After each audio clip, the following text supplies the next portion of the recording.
Meus amigos, bem-vindos ao canal Saga de Heróis.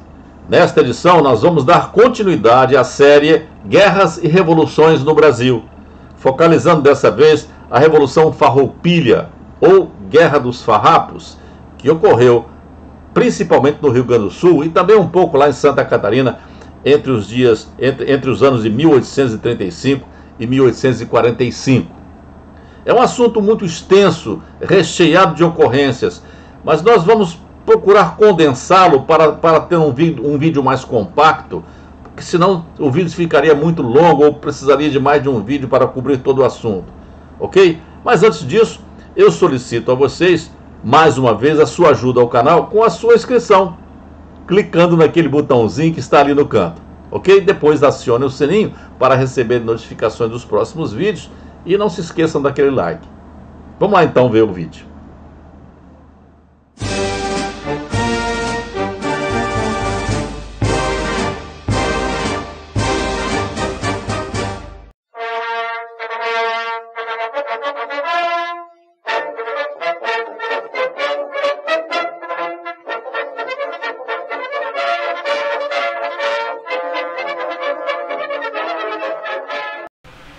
Bem, vamos iniciar esse assunto falando das causas que geraram a Revolução Farroupilha.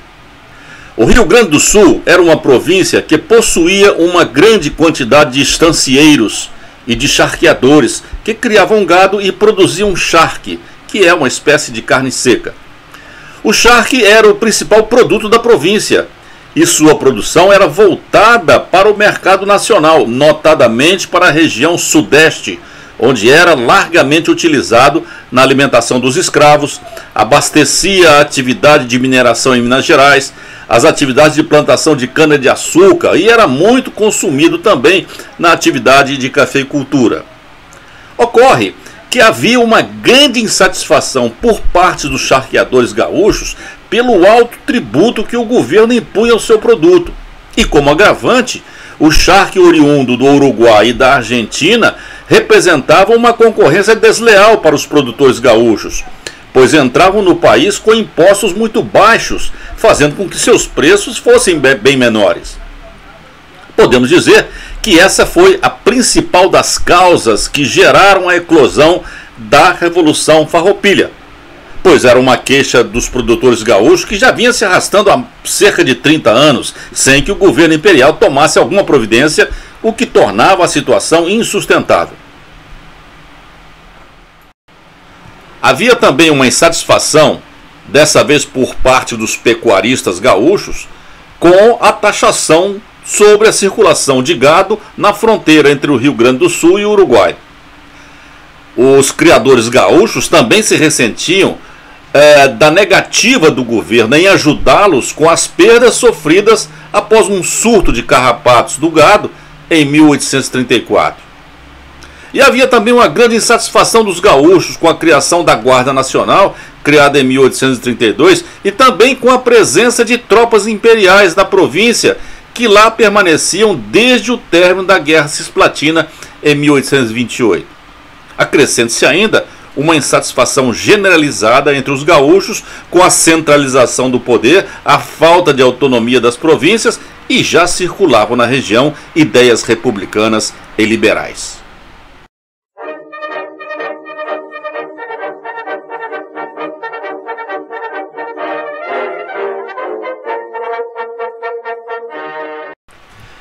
Na noite de 18 de setembro de 1835, em uma reunião na Estância das Pedras Brancas, na cidade de Guaíba, cujo proprietário era José Gomes de Vasconcelos Jardim, líderes revolucionários, entre eles Bento Gonçalves, Onofre Pires da Silveira Canto e o próprio Gomes Jardim, decidiram por deflagrar a revolta no dia seguinte, com a tomada de Porto Alegre, a capital da província. Em várias cidades do interior, as milícias foram alertadas para deflagrarem a revolta.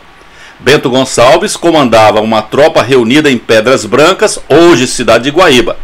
Gomes Jardim e o coronel Onofre Pires, à frente de 200 cavaleiros, concentravam-se na região de Viamão e dirigiram-se à cidade de Porto Alegre, estacionando em 18 de setembro de 1835, perto do bairro da Azenha. Tomando conhecimento do fato, o presidente da província, Antônio Rodrigues Fernandes Braga, acionou a Guarda Municipal Permanente, o piquete de cavalaria de primeira linha, cerca de 70 homens, e a Companhia de Guardas Nacionais, a cavalo. Como dispunha de pouca força na capital, apelou a todos os cidadãos para que se reunissem armados, conseguindo juntar um contingente de cerca de 270 homens. Para coordenar as forças legais, nomeou o brigadeiro Gaspar Mena Barreto. Foram logo guarnecidos 3 pontos considerados importantes: o Palácio do Governo, o quartel da Guarda Municipal e o Arsenal. E na noite de 19 para 20 de setembro, ocorreu o combate da Ponte da Zenha, que foi o combate inicial da Revolução Farroupilha. A vitória dos farrapos nessa batalha foi o primeiro passo para a tomada de Porto Alegre. Na manhã do dia 20, a tropa farroupilha entra na cidade, tendo à frente o coronel Bento Gonçalves e ainda o capitão José Gomes de Vasconcelos Jardim e o coronel Onofre Pires, no comando das forças revolucionárias. A Guarda Nacional aderiu aos revoltosos e a Guarda Permanente desertou, fatores que facilitaram a vitória dos revoltosos, que entraram na cidade sem muita resistência. O presidente da província, Antônio Braga, procurou reagir no arsenal de guerra, porém sem sucesso. A população confraternizou com os farroupilhas após a sua entrada na cidade. Mais oficiais e soldados aderiram aos revoltosos, enquanto outros fugiram para os navios livres no porto. Desamparado, Braga embarca na escuna rio-grandense e foge para Pelotas.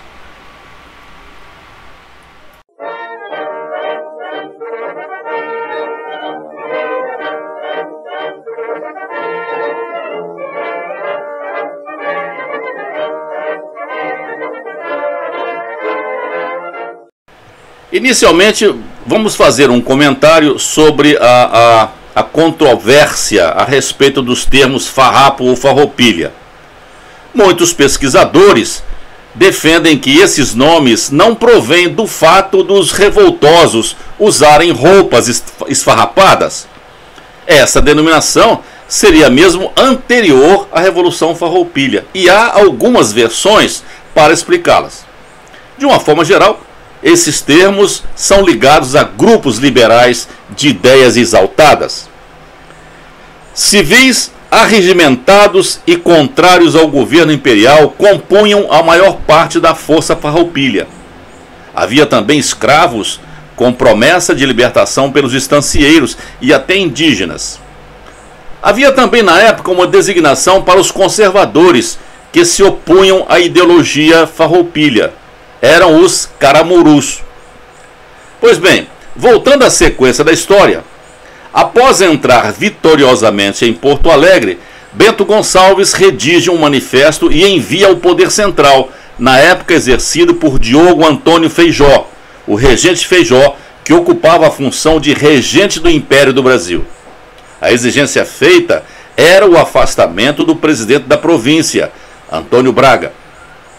Assim foi nomeado o novo presidente da província, José de Araújo Ribeiro, que seguiu para Porto Alegre acompanhado de um verdadeiro aparato de guerra, 11 brigues e escunas, além de diversas canhoneiras, lanchas, iates, e tudo isso com um carregamento de armamento muito grande e muitos soldados imperiais, sob o comando do capitão de marinha John Pascal Grenfell, que era um oficial inglês a serviço da Marinha Imperial.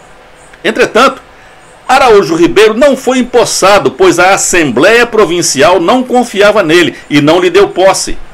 Diante do impasse, Araújo Ribeiro foi para Rio Grande e assumiu o governo perante a Câmara Municipal. A Assembleia Provincial resolveu romper em definitivo com Araújo Ribeiro e eleger Américo Cabral de Melo. Diante desses fatos, o conflito continuaria. Encastelado na cidade de Rio Grande, Araújo Ribeiro resistiu como presidente da província e tratou de recompor seu exército, até mesmo contratando mercenários vindos do Uruguai. Em seguida, mandou fechar a Assembleia Provincial. Inicia-se então a resistência em Rio Grande e a perseguição aos revoltosos. No Rio de Janeiro, o governo proibiu a utilização da alfândega de Porto Alegre enquanto a cidade estivesse em posse dos rebeldes, restringindo assim a chegada dos navios ao porto. Em junho de 1836, os revoltosos sofreram uma dura derrota quando os imperiais retomam a cidade de Porto Alegre. Foram presos os líderes farroupilhas Marciano Ribeiro, Pedro Boticário e mais 32 revoltosos. Dias depois, Bento Gonçalves faz outra tentativa de retomar a capital, mas foi rechaçado, mas suas tropas continuaram sitiando Porto Alegre. Sem o controle da capital e do único porto marítimo da província, os revoltosos estabeleceram um quartel-general na cidade de Piratini. Em 21 de agosto, as tropas navais de Grenfell têm a sua primeira vitória com a tomada do Forte do Junco, num ataque comandado pelo capitão-tenente Guilherme Parker, com o brigue escuna Leopoldina, o patacho Vênus e 6 canhoneiras, além de uma tropa de infantes comandados pelo coronel Francisco Xavier da Cunha. 5 dias depois, uma outra significativa conquista das forças legais. O Forte de Itapuã foi conquistado, deixando aberto aos imperiais o acesso fluvial a Porto Alegre.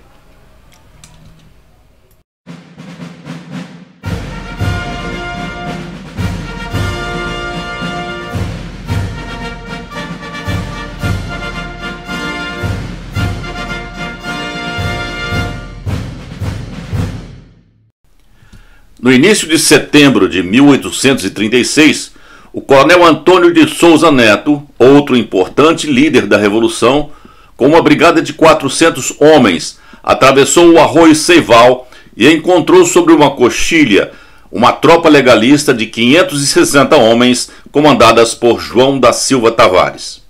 Era a tarde do dia 10 de setembro de 1836, quando começou a Batalha do Ceival, um sangrento combate com a derrota de Silva Tavares, que bateu em retirada com alguns comandados, após perder 343 homens, entre eles 180 mortos, 63 feridos e 100 prisioneiros. Donos do campo, os farroupilhas comemoraram a vitória. Embora não tenha sido esse o objetivo inicial da Revolução, nascia agora uma vontade separatista de ter um país rio-grandense independente entre as nações do mundo. Manuel Lucas de Oliveira e Joaquim Pedro Soares, outros líderes farroupilhas e republicanos ardorosos, incentivaram Souza Neto, argumentando que não havia outra saída a não ser a independência da província para atender ao desejo popular de liberdade, de abolição da escravatura e de democracia sob o sistema republicano. Argumentaram ainda que se tivesse que acontecer, a hora era aquela, a hora da vitória, do júbilo, da afirmação. Souza Neto passou a simpatizar com a ideia, mas resistiu diante de uma provável reprovação de seus pares. Pensava que tal proclamação de uma nova república deveria partir de Bento Gonçalves, o grande comandante de todos os farrapos. Contrapuseram que Bento Gonçalves já se decidira pela república, que hierarquia rígida era coisa do império e que o sistema republicano centrava-se no povo, suas vontades e necessidades e não na elite governativa. Souza Neto concordou com os argumentos e foi escrita a Proclamação da República Rio-Grandense, que seria lida e efetivada por ele perante a tropa perfilada em 11 de setembro de 1836 em Piratini, o reduto Farroupilha. Após a cerimônia da proclamação, irromperam todos em gritos de euforia, liberdade e vivas a República, com tiros para o alto e cantorias. Logo chegou a galope o tenente Teixeira Nunes, empunhando pela primeira vez a bandeira tricolor, mandada fazer às pressas em Bagé, e passa a desfilar entre seus companheiros com a bandeira verde, vermelha e amarela da República Rio-Grandense, comemorando sua independência. Foram conclamadas as demais províncias brasileiras a unirem-se como entes federados no sistema republicano. Foi criado um hino nacional e bandeira própria do novo Estado, até hoje cultivada pelo Estado do Rio Grande do Sul. Também foi estabelecida a capital na pequena cidade de Piratini, onde surgiu uma nova alcunha, a República de Piratini. A partir desse momento, ocorreu a mudança no posicionamento dos farrapos. já não desejavam mais substituir o presidente da província de São Pedro do Rio Grande por outro, pois agora haveria de ter um presidente da República independente. Os combatentes não eram mais revoltosos farroupilhas, mas soldados do exército republicano rio-grandense. O pavilhão que defendiam não era mais a bandeira imperial verde-amarela, mas a quadrada bandeira republicana verde, vermelha e amarela em diagonal, sem o brasão no meio. Não lutavam mais por reconhecimento e atenção, mas pela defesa da independência e soberania do seu país. Já não era mais a luta de revoltosos em busca de justiça, mas uma guerra de exército defensor republicano contra o exército agressor imperial.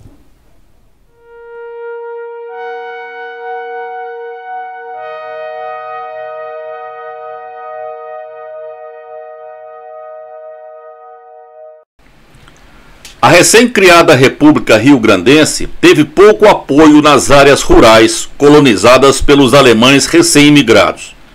Em Porto Alegre, apesar da simpatia de parte das camadas médias, não era grande o apoio popular, como ocorria em outras cidades da província. A nova república se embasava nos liberais, militares, industriais do charque e especialmente de estancieiros, com capacidade de liderar exércitos particulares de peões, vaqueiros que lhes prestavam serviços ou deles dependiam para a subsistência e cuja obediência e fidelidade era garantida por traços feudais da cultura local e também por um contingente de escravos. Como havia uma forte interface com o Uruguai, também eram contratados os exímios cavaleiros uruguaios, que eram chamados de gauchos, que originou o termo gaúcho. Assim eram corpos de cavalaria de choque aptos a travar uma guerra de guerrilha, pois dispunham de alta mobilidade e conhecimento do terreno. Entretanto, a nova república não dispunha de uma infantaria e uma artilharia adequada. Assim, os farroupilhas tinham fraca capacidade bélica contra as cidades fortificadas do Rio Grande e Porto Alegre e pouca capacidade de defesa das praças que controlavam. No dia 12 de setembro, um dia após a proclamação da República Rio-Grandense, houve a solenidade de lavratura e assinatura da Ata de Declaração da Independência, pela qual os abaixo-assinantes declaravam não embainhar suas espadas e derramar todo o seu sangue antes de retroceder de seus princípios políticos. As câmaras de Jaguarão, Alegrete, Cruz Alta, Piratini, entre outras, convocaram sessões extraordinárias para adesão à proclamação da nova república. Bento Gonçalves não esteve presente ao ato, mas, ao dele tomar conhecimento, levantou seu acampamento na lomba do Tarumã, parte do sítio que impingia a Porto Alegre, seguiu a várzea do rio Gravataí, marchou para São Leopoldo e cruzou o rio dos Sinos e o rio Caí. Passou a deslocar-se beirando o rio Jacuí. Decidiu cruzar o rio para unir suas tropas com as tropas comandadas por Domingos Crescêncio de Carvalho. Ciente dos acontecimentos, Bento Manuel Ribeiro, que trocara de lado e agora estava a serviço do Império, deslocou suas tropas com 660 homens embarcados a partir de Triunfo, de modo a impedir a passagem de Bento Gonçalves, que no dia 22 de outubro chegou à ilha de Fanfa. José de Araújo Ribeiro, alertado por Bento Manuel, enviou uma esquadra comandada por John Grenfell, composta pelo vapor Capitânia Liberal e mais 18 barcos de guerra, entre escunas e canhoneiras, que fechou o lado sul da ilha. Era a Batalha da Ilha do Fanfa que se iniciava. Fechado o cerco por terra, Bento Manuel ficou senhor da situação, mas os farrapos resistiram por mais 3 dias.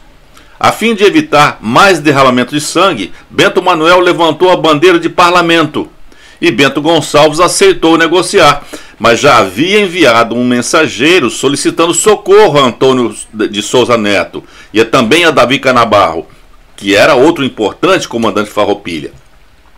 O acordo foi feito e assinado em 4 de outubro. Os farrapos entregariam as armas, capitulariam e voltariam livres para suas casas. Segundo Bento Manuel, a guerra estaria terminada com a vitória do Império. Depois de desarmar e soltar os soldados, Bento Manuel manteve os chefes presos, Bento Gonçalves, Tito Livio, José de Almeida Corte Real, José Calvé e Onofre Pires, e entre outros. Ele os manteve presos sob o pretexto de que Bento Gonçalves havia faltado com a sua palavra ao enviar emissários buscando socorro.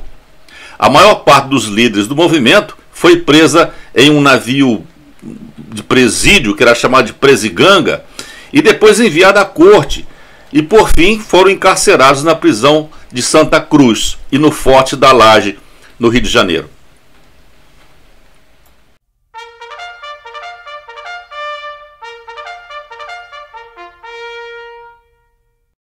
Na sessão extraordinária da Câmara de Piratini, em 6 de novembro de 1836, procedeu-se à votação para presidente da República Rio-Grandense. Mesmo estando preso no Rio de Janeiro, a eleição foi vencida por Bento Gonçalves. Como vice-presidente foi eleito José Gomes de Vasconcelos Jardim, que assumiu a presidência interinamente. Nomeou seu ministério e convocou uma Assembleia Constituinte para elaborar a Constituição da nova República. A sustentação econômica da República era propiciada pelo apoio da vizinha República Oriental do Uruguai, que facilitava o comércio do charque produzido pelos rio-grandenses. No campo de batalha, a luta entre farroupilas e imperiais continuava acirrada. O Império aplicava vultosos recursos para recrutar mais e mais soldados paulistas e baianos e para comprar mais armas e munições. Na presidência da província, Araújo Ribeiro foi substituído a 5 de janeiro de 1837 pelo brigadeiro Antero de Brito. Bento Manuel Ribeiro se sentiu desprestigiado e solicitou demissão do cargo de comando de armas, porque o Araújo Ribeiro era seu parente e amigo. Assim, Antero de Brito passou a acumular os cargos de comandante das armas e de presidente da província de São Pedro do Rio Grande, que tinha sua capital em Porto Alegre. Diferentemente de Araújo Ribeiro, Brito era mais agressivo. Perseguiu e prendeu até mesmo civis simpatizantes das ideias farroupilhas, confiscando seus bens. Alguns deles foram até punidos com a pena de desterro. Por sua vez, os farrapos eram senhores do Pampa. Recebiam maciças adesões de militares descontentes com a nomeação de Brito e ainda em janeiro de 1837 ganharam o apoio dos habitantes de Lages, em Santa Catarina, que seria o importante ponto onde os farrapos comprariam armas e munições. O principal perseguido por Antero de Brito era o comandante das armas imperiais anterior a ele, o Bento Manuel Ribeiro, que, apesar de ter sido demitido, de se demitir, ele continuou a dar as suas ordens às tropas leais a ele. Houve então um combate entre eles e Brito acabou sendo prisioneiro de Bento Manuel. Com isso, novamente, Bento Manuel foi aceito no seio farrapo, passando a combater novamente os imperiais. Em 8 de abril de 1837, Araújo Neto conquistou Caçapava do Sul, que era um centro de reabastecimento imperial. Depois de 7 dias de cerco, foram apreendidos 15 canhões e fizeram 540 prisioneiros, que eram comandados pelo coronel João Crisóstomo da Silva. Ainda neste ano, 1837, em 2 de julho, ocorreu o combate de Ivaí, onde Bento Manuel foi capturado, mas após um ataque farroupilha, 50 imperiais foram mortos, enquanto seu comandante, o Marechal Sebastião Barreto Pereira Pinto, fugiu para Caçapava do Sul, deixando Bento Manuel ferido e desacordado no campo.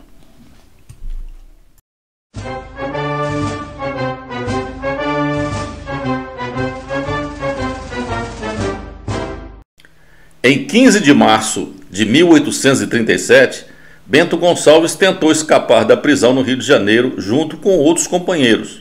Porém, Pedro Boticário não conseguiu passar por uma janela por ser muito gordo e, em solidariedade, Bento Gonçalves desistiu da fuga, na qual escaparam Onofre Pires e o coronel Afonso José de Almeida Corte Real. Depois dessa tentativa de fuga, Bento Gonçalves foi transferido para a Bahia, onde ficou preso no Forte do Mar. Com o auxílio de seus irmãos maçons, conseguiu fugir da prisão baiana no dia 10 de setembro de 1837. Permaneceu algum tempo clandestino em Itaparica e Salvador e de lá conseguiu voltar ao Rio Grande do Sul e em 16 de dezembro de 1837 assumiu a presidência da República Rio-Grandense. Nessa época, os farrapos dominavam boa parte da província. Com a dificuldade em quebrar a resistência de Porto Alegre, os farroupilhas resolveram voltar-se contra Rio Pardo, onde estava concentrada uma divisão do Exército Imperial com 2 batalhões de infantaria e 2 corpos de cavalaria, comandados pelo Marechal Sebastião Barreto Pereira Pinto. Os brigadeiros Francisco Xavier da Cunha comandando a infantaria e Bonifácio Caldeirão comandava a cavalaria, num total de 1.200 combatentes. A cidade era, junto com Porto Alegre e Rio Grande, uma das mais importantes do estado, contando com quase o dobro dos habitantes da capital. Bento Manuel Ribeiro, ao lado de Antônio de Souza Neto, em 30 de abril de 1838, comandando 2.500 homens, 800 deles de cavalaria, surpreenderam a cidade na Batalha de Barro Vermelho, na entrada da cidade, derrotando os imperiais, conquistando Rio Pardo. 71 imperiais morreram e 130 foram feitos prisioneiros. Este fato deu novo impulso à rebelião, pois Rio Pardo formava com Rio Grande e Porto Alegre a fronteira de domínio imperial, um ponto de apoio para a conquista do interior. Tinha a fama de inexpugnável e a vitória farrapa foi incontestável. Além disso, Rio Pardo tinha quase o dobro de habitantes de Porto Alegre. A conquista de Rio Pardo foi importante também porque lá se encontrava na ocasião a Banda Imperial, sob o comando do maestro mineiro Joaquim José Mendanha, que viria a compor, sob encomenda de Bento Gonçalves, o hino nacional da República Rio-Grandense. Com a letra do republicano Serafim Joaquim de Alencastre, o hino foi executado e cantado pela primeira vez na cerimônia de comemoração do primeiro aniversário da tomada de Rio Pardo. Hoje, a música do hino é a mesma, mas foi composta uma outra letra por Francisco Pinto da Fontoura. Cabe ressaltar que a primeira composição do hino nacional da República Rio-Grandense destacava a mesma ideia dos discursos de Bento Gonçalves, de não ceder à paz vergonhosa da deposição das armas. Abre aspas. Nobre povo rio-grandense, povo de heróis, povo bravo, conquistasse a independência, nunca mais serás escravo. Fecha aspas.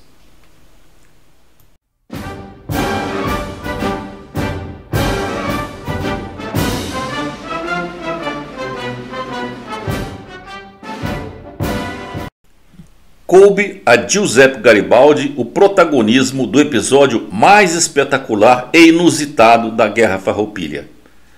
Garibaldi, nascido em Nice, na época Reino da Sardenha, ficou conhecido como o Herói de Dois Mundos por sua participação na unificação italiana e na Guerra dos Farrapos. Filho de marinheiro, Garibaldi começa a embarcar com cerca de 15 anos e atinge a maioridade já familiarizado com as lides marítimas. Tomou parte da fracassada insurreição de Gênova, sendo condenado à morte por uma corte genovesa. Refugiou-se em Marsella e em 1835 fugiu para a Tunísia, chegando depois ao Rio de Janeiro. Com 28 anos de idade, iniciava seu primeiro exílio. No Brasil, o seu espírito revolucionário o fez aderir à Revolução Farroupilha. Foi então, como capitão-tenente, nomeado comandante da Marinha Farroupilha, que se compunha apenas de 2 lanchões grandes armados para a guerra, que foram construídos no estaleiro de Camaquã. Eram eles o Seival e o Farroupilha. No interior da Lagoa dos Patos, os lanchões de Garibaldi obtiveram alguns sucessos contra os navios imperiais. Garibaldi decide também apoiar uma operação terrestre dos republicanos no vizinho estado de Santa Catarina, onde eclodira também uma revolta republicana.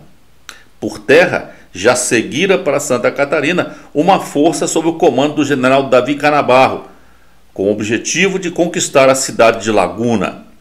Para apoiar essa operação, uma ação naval implicava na saída dos navios de Garibaldi da Lagoa dos Patos pela Barra do Rio Grande, que estava guarnecida e fechada pela Marinha Imperial.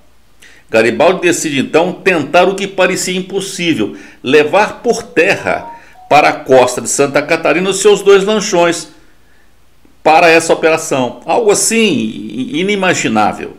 E assim foi feito. Navegando na Lagoa dos Patos, entraram no rio Camaquã e navegaram até a Lagoa do Casamento. Já em julho de 1839, entraram no pequeno rio Capivari, indo até onde foi possível navegar, e aí começa a epopeia. Os 2 barcos foram puxados para a terra sobre rodões e em seguida rebocados por várias juntas de bois durante 6 dias até a Lagoa Tomás José. Aí foram lançados à água e navegaram para a Barra de Tramandaí. Garibaldi comandava o Farroupilha e o mercenário norte-americano John Griggs o Seival. Ambos os navios eram armados com 4 canhões de 12 polegadas. No dia 15, é feita a difícil travessia da Barra, unicamente possível na maré alta, devido ao fundo baixo e rochoso na embocadura de comunicação com o mar. Pouco tempo depois, já em mar aberto, uma forte tempestade assola a pequena flotilha, provocando o naufrágio do Farroupilha, de cuja tripulação só Garibaldi consegue salvar-se a nado. A flotilha republicana de apoio à tomada de Laguna ficava assim reduzida a um só navio, o Seival. Ainda assim, o Seival conseguiria estabelecer ligação com as tropas de Canabarro, permitindo a execução do ataque à Laguna por terra e por água. Utilizando de uma inteligência estratégica, Garibaldi entrou na Lagoa Jaguaruna, que comunica com o mar, passou pelo rio Tubarão e em 22 de julho de 1839 atacou Laguna pelo lado de terra. Os imperiais, que esperavam um ataque de Garibaldi pela Barra da Laguna e não pela Lagoa, ficaram derrotados, ficando assim as tropas de Canabarro soberanas na cidade a partir de 25 de julho. A 29 de julho de 1839 é proclamada lá uma outra república independente, a República Juliana, ficando o importante porto do Atlântico em mãos republicanas. Davi Canabarro assumiu a presidência da nova república. Em Laguna, Garibaldi conheceu Ana Maria de Jesus Ribeiro, a Anita Garibaldi, com quem se casou. Em 20 de outubro de 1839, Anita decide seguir Garibaldi subindo a bordo do seu navio e o acompanhou heroicamente em algumas batalhas, como ocorreu na Batalha de Laguna.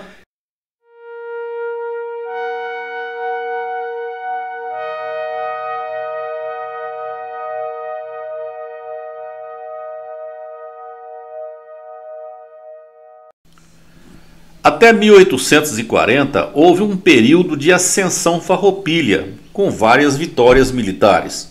Após esse período, inicia-se uma fase de decadência, com a queda de Laguna pelo general Francisco José de Souza Soares de Andréa, que foi nomeado o novo presidente imperial da província de São Pedro do Rio Grande do Sul e comandante do Exército Imperial na província. Também começaram as desavenças políticas entre os farroupilhas, com consequências funestas no futuro.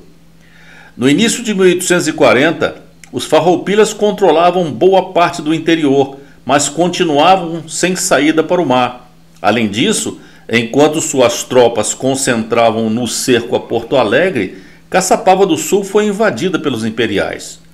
No mesmo ano, no combate de Tabatingaí, João Propício Mena Barreto e suas tropas derrotaram 250 farroupilhas, prendendo Onofre Pires, que foi levado para Porto Alegre. Em julho, os farrapos perderam São Gabriel. Bento Gonçalves, em campanha pela conquista de São José do Norte, junto com Domingos Crescêncio de Carvalho e 1.200 homens, travou duríssima batalha de quase 9 horas, tomando a cidade por pouco tempo, que logo foi retomada pelos imperiais. Esses insucessos e alguns desentendimentos com Bento Gonçalves fizeram Bento Manuel abandonar os revolucionários. Escreveu ao ministro da Guerra da República rio-grandense, José Mariano de Matos, demitindo-se do exército ao mesmo tempo em que escrevia para o presidente da província pedindo uma anistia para si e alguns amigos. Anistiado, foi refugiar-se no Uruguai, desiludido com o sistema republicano. Os combates continuaram em diversas frentes. Em novembro de 1841, os imperiais comandados por Francisco Pedro Buarque de Abreu, o Chico Pedro ou Moringue, fizeram 20 prisioneiros e tomaram 400 cavalos dos Farroupilhas, perto de São Gabriel. Em Rincão Bonito, outra vitória imperial, quando o coronel João Propício Mena Barreto provocou 120 mortes, fez 182 prisioneiros e tomou 800 cavalos. Em 1842, o fim das rebeliões em outras províncias, como a Sabinada na Bahia e a Revolução Liberal em São Paulo, trouxeram novos reforços para as tropas farrapas. Entre eles vieram da Bahia Daniel Gomes de Freitas, o coronel Manuel Gomes Pereira, João Rebelo de Matos, Bento José Ruiz, José Pinto Ribeiro, João Francisco Regis, Francisco José da Rocha e João Rios Ferreira. De São Paulo veio Rafael Tobias de Aguiar, chefe da Revolução Liberal em São Paulo.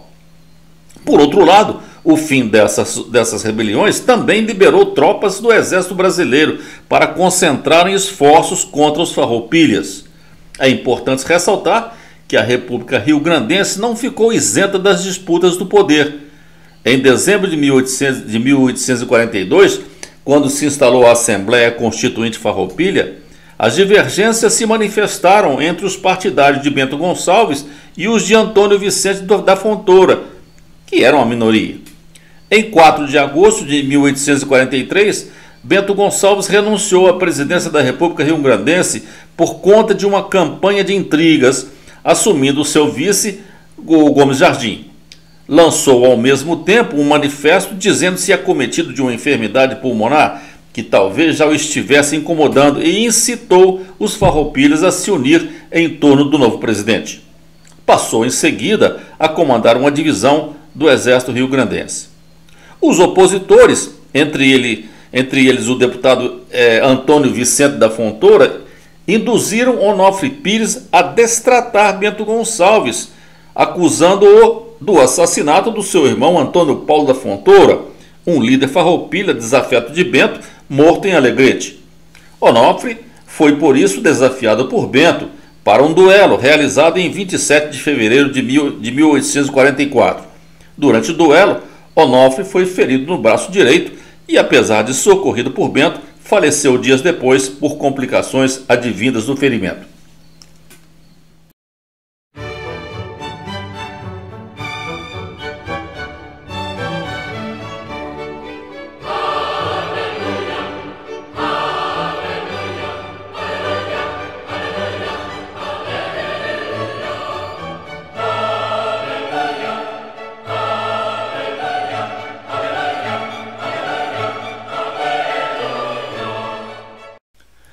A primeira negociação de paz ocorreu com a nomeação de Francisco Álvares Machado para presidente da província, que ofereceu a Bento Gonçalves anistia plena para negociar um tratado.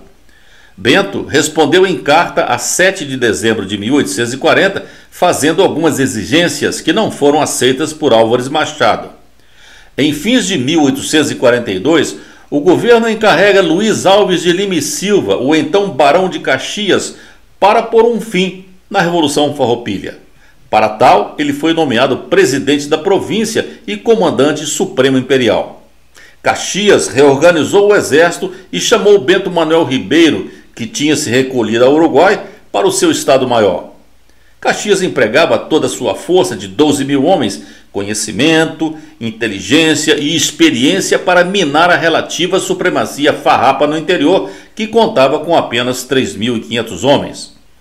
Entre as várias ações, iniciou uma campanha de estrangulamento da economia da República, atacando as cidades da fronteira que permitiam o escoamento da produção de charque para Montevidéu e Laguna, e comprando cavalos para impedir que os farrapos tivessem montaria. Caxias, porém, não conseguiu atrair os farrapos para uma batalha campal decisiva. O exército republicano, sabendo de sua inferioridade numérica e de armamentos, evitou o combate direto, tendo a campanha permanecido com uma série de pequenos combates e escaramuças. E quando perseguidos, os farroupilhas se refugiavam no Uruguai.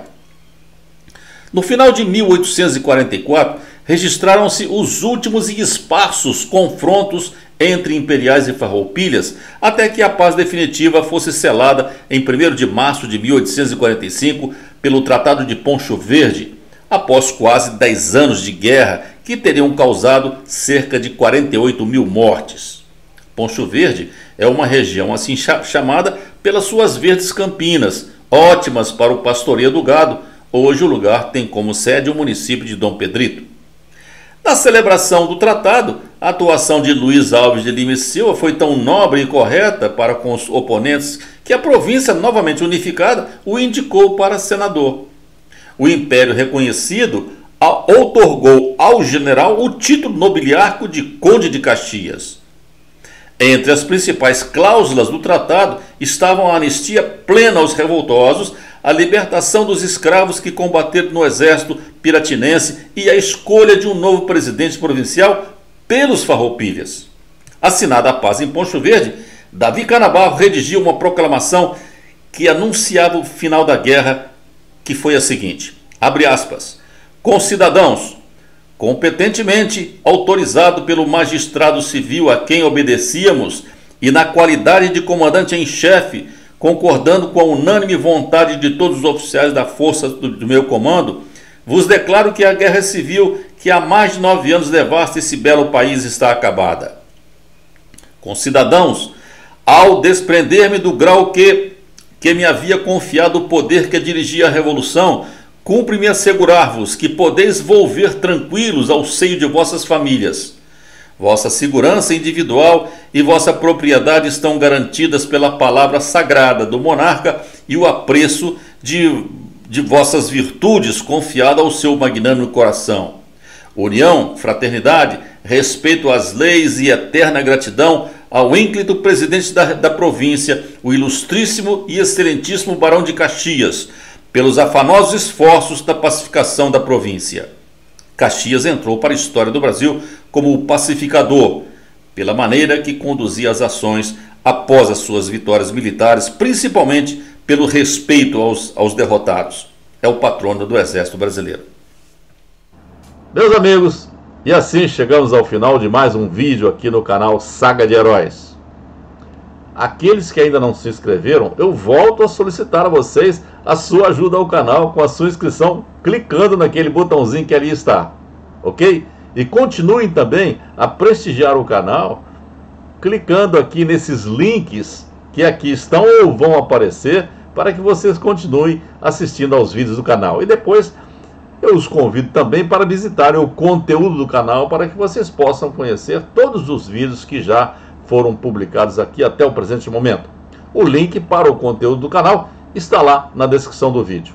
Muito obrigado pela atenção, um forte abraço a todos e até o próximo vídeo.